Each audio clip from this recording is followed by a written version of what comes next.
Bos, selamat petang. Saya Abang Pang. Hari ini kita kedai pun ada masuk yang kereta ni. Okey, tahun 2015 CLA 200 1.6 auto.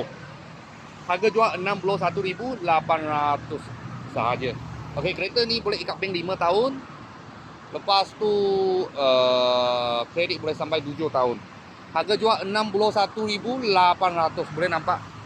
Dia ada CLA 200 2.5 lain lah, 4matic. Ini jalan depan punya sak punya. Okey. Lepas tu enjin dalam macam ni. Susah sikit lah. Dia pakai gearbox DCT lah.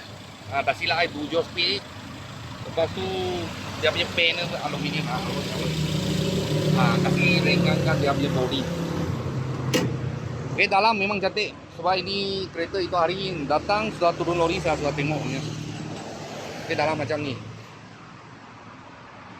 Okey, leather semua cantik. Tak ada baru punya, tak ada ikat baru. Dia punya jahit lah. Okey, pedal seat ada bagi you.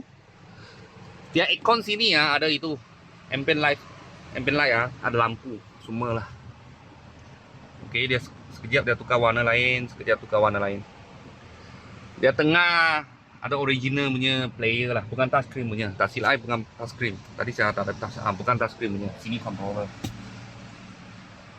Ini 1.6 turbo lah. Turbo juga. Tapi dia depan sub punya, dia bukan jalan belakang sub. Belakang punya seat macam ni. Okey, belakang punya lampu mana cantik ah. Warnanya cantik belakang. Tahun 2015 Mercedes CLA 200 1.6 cc kecil.